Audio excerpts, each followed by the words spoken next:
হে নবী, চিন্তার কোনো কারণ নাই। আপনি ঘুরে ধরা সমাজ ব্যবস্থাকে পরিবর্তন করতে চান, অন্যায় অপরাধ যুক্ত সমাজ ব্যবস্থাকে আপনি পরিবর্তন করতে চান। এটা আপনি কেমনে পরিবর্তন করবেন? এটা মানুষের তৈরি করা আইন কানুন দিয়ে পরিবর্তন করা সম্ভব নয়। এটা আবু জেহেলের তৈরি করা আইন দিয়ে পরিবর্তন করা সম্ভব নয়। এমনকি আপনার নিজের মাথার চিন্তা দিয়েও এই অন্যায় যুক্ত সমাজ ব্যবস্থাকে পরিবর্তন করা সম্ভব নয়। একটি সুখী সমৃদ্ধিশালী সমাজ গঠন করা সম্ভব নয়। এটা সম্ভব হবে কেমনে শুনুন। আল্লাহ পাক বলেন, আলিফ লাম রা,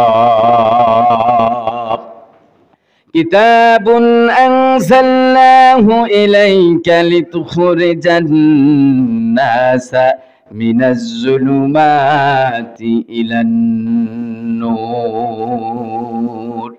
আল্লাহ পাক বলেন, হে নবী, কিতাবুন আনজালনাহু ইলাইকা, আমি আপনার প্রতি কোরআনকে নাজিল করলাম। মহাগ্রন্থ আল কোরআনকে আসমান থেকে আপনার প্রতি নাজিল করা হলো। এখন শুনুন, আপনি কোরআন দিয়ে কি করবেন? আমাদের সমাজের মুলবিরা কোরআন দিয়ে তাবিজ লেখে, এমন আলেম আছে না নাই? আমাদের যুগের আলেমেরা, এই সমাজের আলেমেরা কোরআন পড়ে মানুষের বাড়িতে দাওয়াত খায়। দাওয়াত খাওয়ার পরে মোটা হাদিয়া তোফা নিয়ে নিজের পকেট ভারী করে, এমন আলেম, এমন ইমাম, এমন খতিব আছে না নাই? আমাদের সমাজের আলেমেরা মসজিদের মেম্বারে কোরআনের আয়াত তেলাওয়াত করে, হক কথা বলে না, বরং যেদিকেই বৃষ্টি সেদিকেই ছাতা ধরে, এমন খতিব আছে না নাই? এই সমাজের বহু খতিব আছে, এই দেশে, এই পৃথিবীতে বহু আলেম আছে, বহু মসজিদের ইমাম আছে। তারা কোরআনের আয়াত তেলাওয়াত করে ঠিকই, কিন্তু ওই দল ক্ষমতায় আছে, এই আয়াতের সঠিক তাফসীর করলে ওই দলের বিরুদ্ধে যাবে, মসজিদের সভাপতির বিরুদ্ধে যাবে, সেক্রেটারির বিরুদ্ধে যাবে, সুদখোরের বিরুদ্ধে যাবে, ঘুষখোরের বিরুদ্ধে যাবে।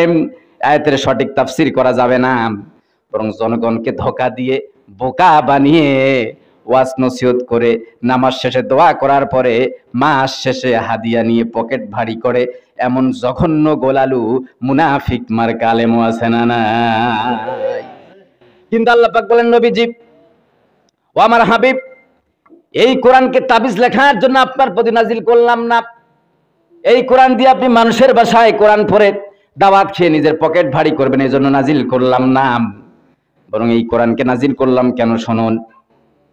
কিতাবুন আনজালনাহু ইলাইকা, এই কোরআনটাকে আপনার প্রতি নাজিল করা হয়েছে ইলাইকা লিতুখরিজান নাসা মিনাজ যুলুমাতি ইলান নূর, অন্ধকারাচ্ছন্ন মানুষগুলোকে টেনে টেনে বের করে ইলান নূর, আলোর পথে নিয়ে যাবেন, জান্নাতের পথে নিয়ে যাবেন। সুবহানাল্লাহ। এই আলো কি? লিতুখরিজান নাসা মিনাজ যুলুমাত, অন্ধকারটা কি? আমরা অনেকেই মনে করি হুজুর যখন আয়াত অন্ধকারের কথা বলেছেন, তাহলে নিশ্চয়ই রাত পার হওয়ার পরে যে অন্ধকার আসে, আধার আসে, এই আধার বুঝি না। এই বিষয়টা কিন্তু তেমন নয়। আবার অনেকে মনে করে হুজুর যেহেতু ইলান নূর, নূরের কথা বলেছেন, নিশ্চয় এই নূর ফেরেশতাদের নূর হবে, নিশ্চয় এই নূর নবীজির নূর হবে, নিশ্চয় এই নূর আরশ আজিমের নূর হবে, নিশ্চয় এই নূরটা আল্লাহ পাকের নূর হবে, বা এই নূরটা দিনের বেলা জ্বলন্ত সূর্যের আলো বুঝিয়ে হবে না। বিষয়টা কিন্তু তাও নয়। এই নবীজির চিন্তা, নবীজি বিচলিত ছিলেন কেন? অন্যায় যুক্ত সুদ, ঘুষ, জেনা, ব্যভিচার, হানাহানি, কাটাকাটি, মারামারি, জেনা, ব্যভিচার, অন্যায় যুক্ত যেই সমাজে অন্যায় অত্যাচার জুলুম নির্যাতন দিয়ে যেই সমাজটা ছেয়ে গিয়েছিল, ওই সমাজ ব্যবস্থাকে পরিবর্তন করার জন্য নবী ছিলেন টেন্স, নবী ছিলেন বিচলিত, চিন্তিত। এজন্য হেরা পর্বতের গুহায় তিনি গিয়ে ধ্যানে মগ্ন ছিলেন।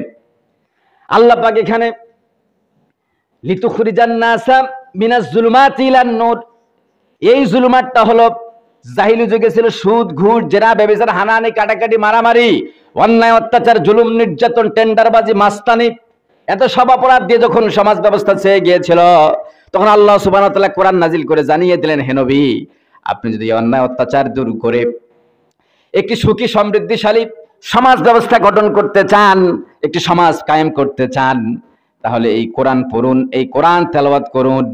এই কোরআন দিয়ে আপনি গোটা অন্ধকারাচ্ছন্ন সমাজ ব্যবস্থার মানুষগুলোকে সুদ ঘুষ জেনা ব্যভিচার হানাহানি কাটাকাটি মারামারি অন্যায় অত্যাচার জেনা ব্যভিচারে লিপ্ত থাকা মানুষগুলোকে কোরআন দিয়ে ডাক দিন। কোরআনের মাধ্যমে এই অন্ধকারাচ্ছন্ন মানুষগুলোকে টেনে টেনে বের করে ইলান নূর আলোর পথে নিয়ে যান, জান্নাতের পথে নিয়ে যান। সুবহানাল্লাহ। নবীজির চিন্তার অবসান ঘটেছে। অন্যায় অত্যাচার জুলুম নির্যাতন দূর করার জন্য খোদ আল্লাহ সুবহানাহু ওয়া তাআলা, স্বয়ং আল্লাহ সুবহানাহু ওয়া তাআলা পৃথিবীতে কি পাঠিয়েছেন? সবাই কথা কন না কেন? কি পাঠিয়েছেন? কোরআন। কিন্তু ১৫০০ বছর আগে এই কোরআন নাজিল হয়েছে। সেই সময় সমাজে ছিল সুদ, ঘুষ, জেনা, ব্যভিচার, টেন্ডারবাজি, মাস্তানি, কাটাকাটি, হানাহানি, মারামারি, অন্যায় অত্যাচার জুলুম নির্যাতন, মদ, জুয়া, হাউজি লটারি, অর্থাৎ এমন কোন অপরাধ ছিল না জাহিলি যুগে যেই অপরাধের সাথে মানুষেরা যুক্ত ছিল না। ১৫০০ বছর পরে যদি আপনি এই বাংলার জমিনে তাকান, এই ৯০% মুসলমানের দেশে সুদি ব্যবসা আছে না নাই? ঘুষ আছে না নাই? মদ আছে না নাই? জুয়া, হাউজি লটারি, কাটাকাটি, হানাহানি, মারামারি, টেন্ডারবাজি, মাস্তানি, অন্যায় অত্যাচার জুলুম নির্যাতন দিয়ে এই বাংলাদেশটাও ভরে গিয়েছে। এই বাংলাদেশকে যদি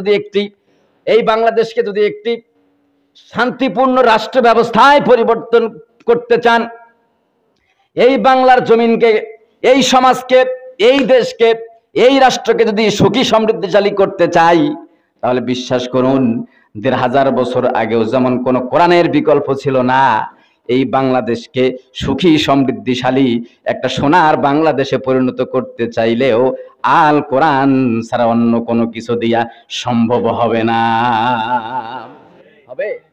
হবে। তাহলে এই রবিউল আউয়াল মাসে আমাদের একটা মোস্ট ইম্পর্টেন্ট শিক্ষা হলো, নবী করিম সাল্লাল্লাহু আলাইহি ওয়াসাল্লাম সবসময় টেন্স থাকতেন, বিচলিত থাকতেন, কিভাবে ঘুণে ধরা সমাজ ব্যবস্থাকে পরিবর্তনের দিকে নিয়ে যাওয়া যায়, একটা সোনার সমাজে রূপান্তরিত করা যায়। আমরা যেহেতু তার উম্মত, আমরা যেহেতু তার কর্মী, তার আদর্শের মানুষ, তাহলে ওই নবীর দেখানো পথ অবলম্বন করে, ওই নবীর ফলোয়ার হয়ে গিয়ে, ওই নবীকে অনুসরণ করে আমাদেরকেও ঘুরে ধরা সমাজ ব্যবস্থাকে পরিবর্তন করে একটা সোনার বাংলাদেশ পরিবর্তন করতে গেলে কোরআনের বিকল্প আছে ভাই। তাহলে এই কোরআন আপনি কোথায় বসিয়ে একটি সোনার বাংলাদেশ পরিণত করবেন? মসজিদের মেম্বারে বসিয়ে? হ্যাঁ, কথা বলেন সবাই। প্রত্যেক সপ্তাহে হুজুর ফাটাফাটি লেকচার দিবে, এই লেকচারে পরিবর্তন হয়ে যাবে? 2 বছরের অধিক সময় ধরে আমি নামাজের বক্তব্য দিয়েছি, কয়জন নামাজি হয়েছে? 2 বছরের অধিক সময় ধরে আমি সুদের বিরুদ্ধে রুখে দাঁড়িয়েছি, কথা বলেছি, সুদ বন্ধ হয়েছে? 2 বছরের অধিক সময় ধরে আমি বিভিন্ন অন্যায় অত্যাচার জুলুম নির্যাতনের বিরুদ্ধে এই মেম্বার থেকে কথা বলেছি, সমাজ থেকে কোনো অন্যায় অত্যাচার বন্ধ হয়েছে? বাইতুল মোকাররম মসজিদে, জাতীয় মসজিদ থেকেও অন্যায়ের বিরুদ্ধে প্রতিবাদ করা হয়েছে। বাংলাদেশের লক্ষ লক্ষ মসজিদ থেকে কোরআনের তাফসীর করা হয়েছে। তামাম বাংলাদেশে প্রতি বছর লাখ লাখ তাফসীর মাহফিল হয়, অনেক বিখ্যাত আন্তর্জাতিক মডেলের বক্তারা আসে, ওয়াজ করেছে, টেবিল ভেঙে ফেলেছে, মাইকের চোঙ্গা ফাটিয়ে দিয়েছে।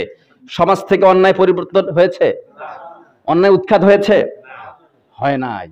মুহাম্মদ সাল্লাল্লাহু আলাইহি ওয়াসাল্লাম ওই কোরআন দিয়া মানুষকে ডেকেছেন বছরের পর বছর, একটানা 13টা বছর মাক্কি জীবনে তিনি কোরআন দিয়ে মানুষকে ডেকেছেন, ভাই সুদ বন্ধ করো, ঘুষ বন্ধ করো, জেনা বন্ধ করো, ব্যভিচার বন্ধ করো। পেরেছেন বন্ধ করতে? পারেন নাই। তিনি ফাইনালি মদিনায় গিয়ে একটি ইসলামিক স্টেট গঠন করে, ওই স্টেট, ওই রাষ্ট্রের সংবিধান, কনস্টিটিউশন, ওই রাষ্ট্রের আইন বানিয়েছেন আল কোরআনকে। আল কোরআনকে তিনি একটি মডেল হিসাবে দাঁড় করে তিনি সংসদ ভবনে বসিয়েছেন। সংসদ ভবন থেকে আহাল্লাল্লাহুল বাইয়া ওয়া হাররামার রিবা, নবীজি পড়েছেন, ব্যবসা হালাল, সুদ হারাম, সুদ হারাম করা হলো, জেনা হারাম করা হলো, অন্যায় হারাম করা হলো, জুলুমকে হারাম করা হলো।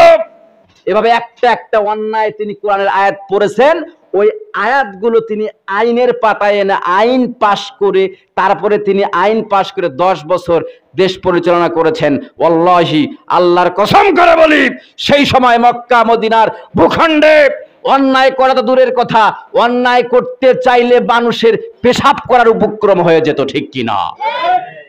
এই কোরআনের ক্ষমতা পাওয়ার আপনি দেখতে পাবেন তখন।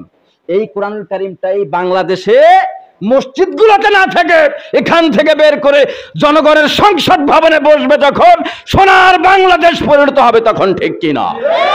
আল্লাহ পাক আমাদের সবাইকে